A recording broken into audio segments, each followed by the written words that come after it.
আবারও রক্তক্ষয়ী সংঘর্ষে প্রাণ ঝরল চট্টগ্রামের বাকলিয়া এক্সেস রোডে। গতরাতে একটি ব্যানার টাঙানো নিয়ে বিএনপির দুপক্ষের সংঘর্ষ গোলাগুলিতে নিহত হন এক যুবদল কর্মী। আহত অন্তত 15 জন। ঘটনার জন্য পুলিশের ব্যর্থতাকে দায়ী করেছেন সিটি মেয়র। রাতের অন্ধকারে একের পর এক গুলির শব্দ।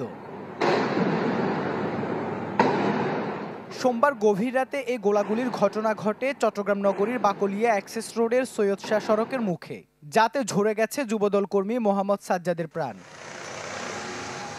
স্থানীয়রা জানান, যুবদলের এক পক্ষের বোরহান ও সোহেল সিটি মেয়রের ছবি দিয়ে ব্যানার লাগালে তাতে বাধা দেন এমদাদুল হক বাদশার লোকজন। তারা মেয়রের অনুসারী হিসেবে পরিচিত।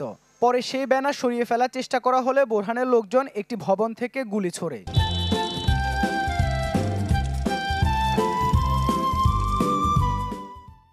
এ নিয়ে বেঁধে যায় দুপক্ষের রক্তক্ষয়ী সংঘর্ষ। দুনো পক্ষেই মেয়র মহোদয়ের ব্যানার লাগাতে গিয়ে এক পক্ষে আর পক্ষে দ্বন্দ্ব সৃষ্টি হয়ে গেছে আজকের থেকে কয়েকদিন আগে। অন্ধকার ছিল, ইতারা 3 তলা থেকে ওরা গুলি করছিল। সাজ্জাদের গুলি হইলো এখানে, আর ওখানে 10-12 জনের ছিঁড়ে গুলি লাগছিল। ওরা একসময় হয়তো ভিন্ন দল করতো, এখন হয়তো বিএনপির শালটা নিয়ে এরা এখন বিভিন্ন ধরনের অরাজকতা করতেছে। আমরা এখানে নাম বলতে পারবো না ভাই, এটা আমরা এখানে কাজ করি, এটা সমস্যা হবে। ঠিক আছে, এখানে আমরা আরো বলতে পারবো না। এমনি শুনছি যে মারি ফেলছে, শুনছি এখানে গোলাগুলি হয়েছে, এতটুকু, এর বাইরে আর কিছু জানি না। এই ঘটনায় আহত হন 10 থেকে 15 জন। গুরুতর আহত 2 জন ভর্তি আছেন চট্টগ্রাম মেডিকেলে।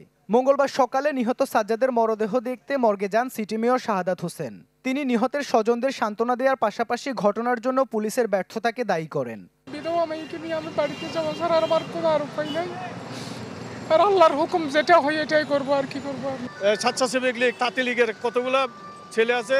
বোরহান উদ্দিন, ওর অনুষ্ঠানে ও গুটি ব্যবসা করে, অস্ত্র ব্যবসা করে, ও সব কিছু করে। ওদেরকে সালতান দিয়ে যে গাজী সিরাজ, ও গাজী সিরাজের অনুসারী হিসাবে ও কাজ করে। এলাকায় এর আগে কয়েকটা ঘটনা হয়েছিল, আরেকটা মার্ডার হয়েছে। মার্ডার হওয়ার পরে মেয়র সাহেব ওজি সাহেবকে বলে দিছে, ওজি সাহেব এটা তদারকি করে নাই। আজকে যদি তদারকি করতো আমার ছেলেটা মারা যায় না। বোরহান এবং সোহেল সহ যে ছেলেগুলিকে গ্রেপ্তার করার জন্য আমি এই 1 সপ্তাহ আগে বলেছি, 1 সপ্তাহ 10 দিন আগে বলেছি। কিন্তু আমার মনে হচ্ছে বাকলিয়া থানার যারা দায়িত্বে আছে তাদের গতিবিধি এবং ওসি সহ যারা কর্মকর্তা আছে তাদের ব্যাপারে আমার যথেষ্ট প্রশ্ন আছে। তারা আদৌ এখানে ভালো কাজ করছে কিনা। আমার মনে হচ্ছে তারা আওয়ামী লীগের কোনো না কোনো ঊর্ধ্বতন কর্মকর্তার পরামর্শে এই থানা চলছে। বাকলিয়া অ্যাক্সেস রোড এলাকায় গত কয়েক মাস ধরে বিএনপির দুপক্ষের মধ্যে উত্তেজনা চলছিল, যার জেরে কিছুদিন পর পর সেখানে মারামারি, গোলাগুলির মতো ঘটনা ঘটছে। ইবেন মীর, চ্যানেল 24, চট্টগ্রাম।